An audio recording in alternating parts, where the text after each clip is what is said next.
जय श्री हरि विष्णु, जय मां लक्ष्मी। दोस्तों, सिर्फ एक 10 रुपए का सिक्का कर सकता है आपके दुर्भाग्य को दूर, और ये 10 रुपए का सिक्का दिला सकता है आपको भरपूर धन दौलत और मान सम्मान। केवल 10 रुपए के सिक्के का यह उपाय ला सकता है स्वयं माता लक्ष्मी को आपके घर। दोस्तों, करीब 200 वर्षों बाद दिव्य और दुर्लभ संयोग में 27 नवंबर को कार्तिक पूर्णिमा के दिन इस सिक्के से करें ये उपाय, ताकि आपके जीवन से दुख, दरिद्रता और बीमारी तत्काल दूर हो जाए।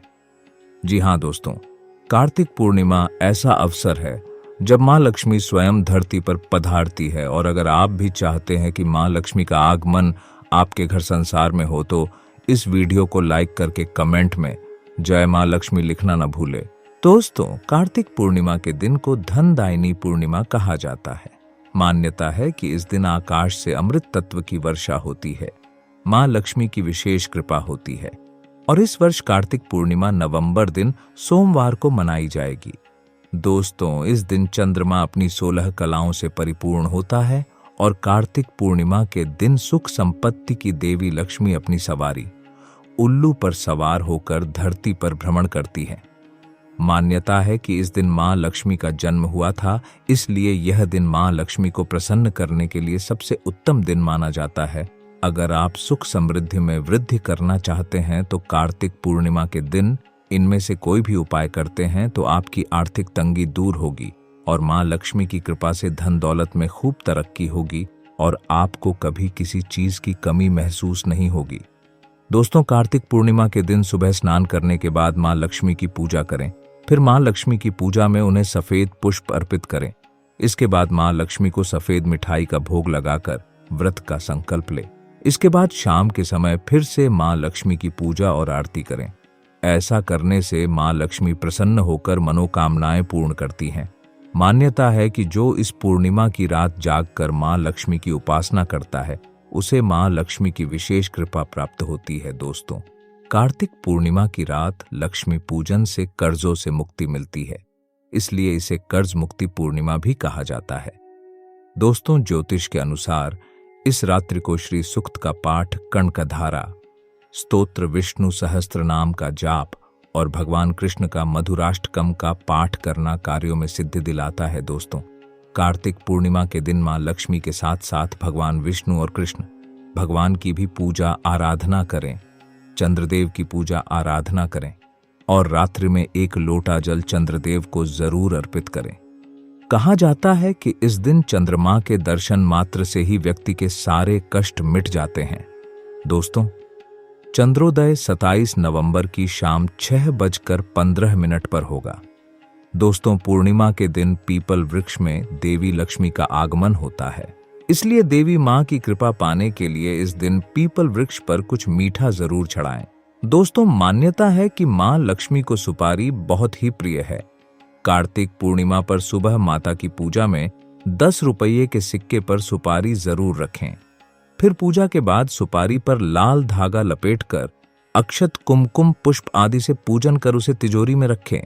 ऐसा करने से तिजोरी हमेशा धन से भरी रहेंगी और निरंतर धन का आगमन होता रहेगा।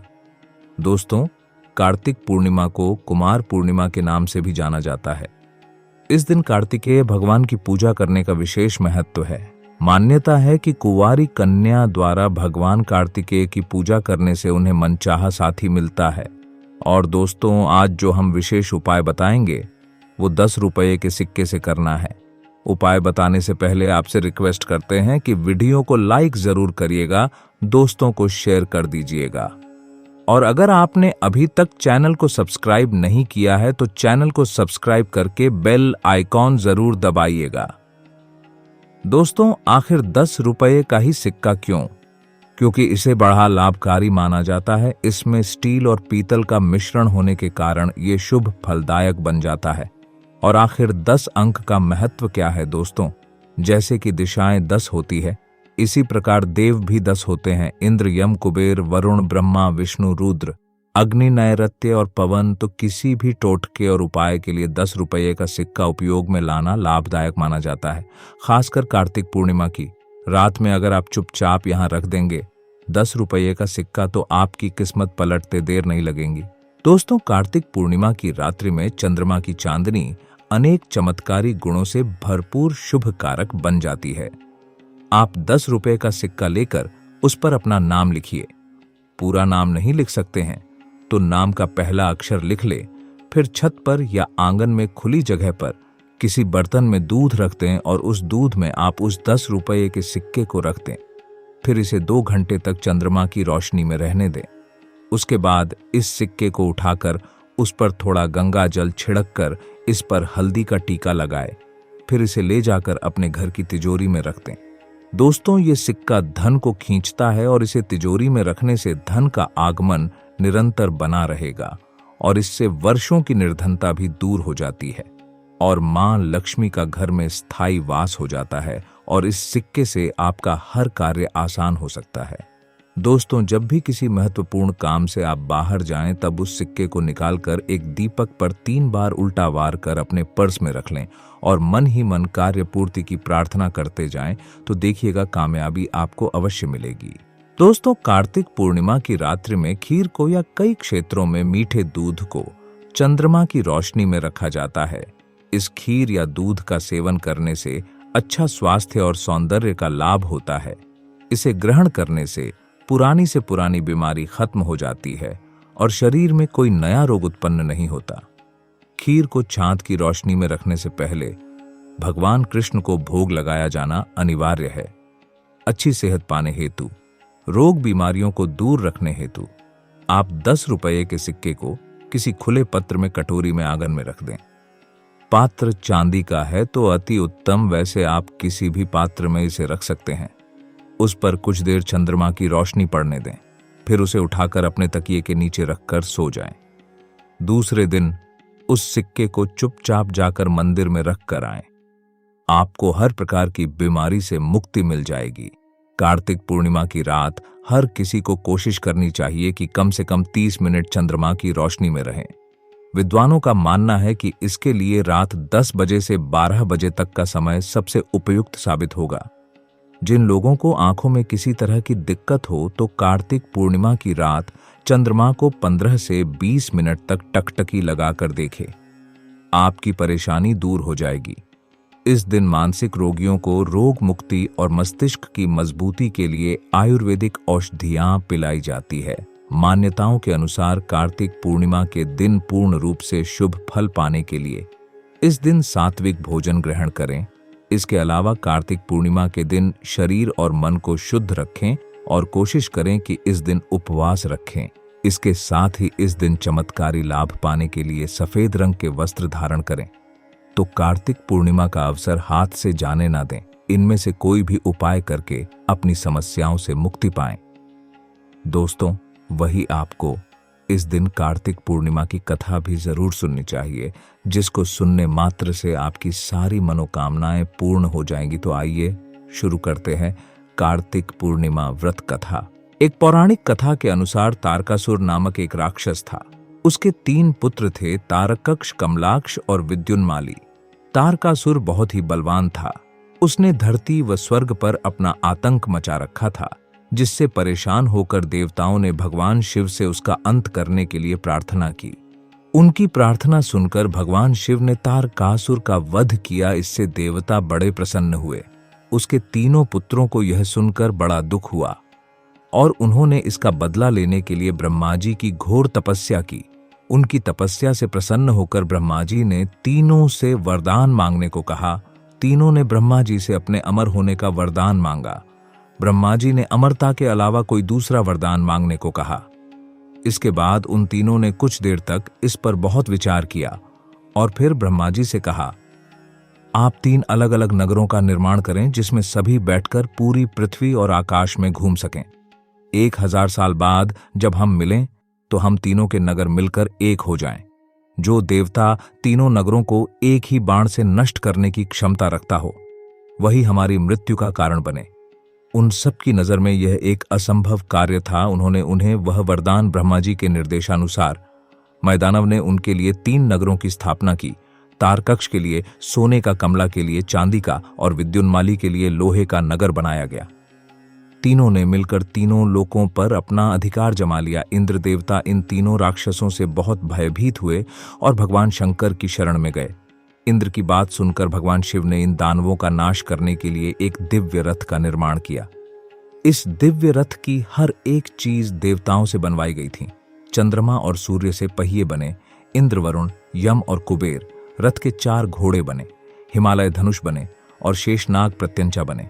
भगवान शिव खुद बाण बने और बाण की नोक अग्निदेव स्वयं बने। इस दिव्य रथ पर भगवान शिव स्वयं सवार हुए। देवताओं से बने इस रथ और तीनों भाइयों के बीच भयंकर युद्ध हुआ। युद्ध करते समय प्रभु लीला से एक ऐसा समय आया जब तीनों रथ एक ही सीट में आ गए। जैसे ही ये तीनों रथ एक सीट में आए, उसी समय भगवान शिव ने अपने बाण छोड़े और तीनों का नाश कर दिया। इसी वध के बाद भगवान शिव को त्रिपुरारी कहा जाने लगा था। दूसरी कथा भगवान श्री कृष्ण की पत्नी सत्यभामा से जुड़ी हुई है। श्री कृष्ण की पत्नी बनने से पहले सत्यभामा ने पिछले जन्म में एक ब्राह्मण की पुत्री के रूप में जन्म लिया था। बेहद कम उम्र में ही उनके पति और पिता को एक राक्षस ने मार दिया। वह ब्राह्मण की पुत्री भरी दुनिया में रोते बिलखती अकेली रह गई। फिर उसने स्वयं को विष्णु भगवान की भक्ति में समर्पित कर दिया। ब्राह्मण की वह पुत्री पूरी श्रद्धा के साथ सभी एकादशी का व्रत रखती और कार्तिक मास में नियम पूर्वक सूर्योदय से पूर्व स्नान करके भगवान विष्णु और तुलसी की पूजा करती थी। इस तरह उसने अपना पूरा जीवन गुजार दिया। एक दिन जब वह कार्तिक स्नान के लिए गंगा में डुबकी लगाने गई तो डुबकी लगाते ही उसे तेज बुखार आ गया और उसने गंगा तट पर अपने प्राण त्याग दिए। उसी समय विष्णु लोक से एक विमान आया और उसके दिव्य शरीर को विमान में बैठकर विष्णु लोक पहुंच गया।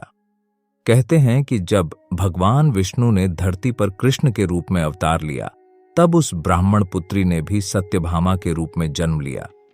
कार्तिक मास में दीप दान करने के कारण सत्यभामा को सुख और संपत्ति प्राप्त हुई। नियमित तुलसी में जल अर्पित करने के कारण सुंदर वाटिका का सुख मिला और बाद में वह भगवान श्री कृष्ण की पत्नी भी बनी।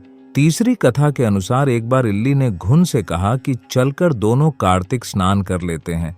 घुन ने मना कर दिया, लेकिन इल्ली ने स्नान किया। जब दोनों की मृत्यु हो गई तो कार्तिक स्नान के पुण्य के कारण इल्ली का जन्म एक राजा के घर में पुत्री के रूप में हुआ, जबकि घुन राजा के घर गधा बनकर पैदा हुआ। राजा ने बेटी का विवाह किया।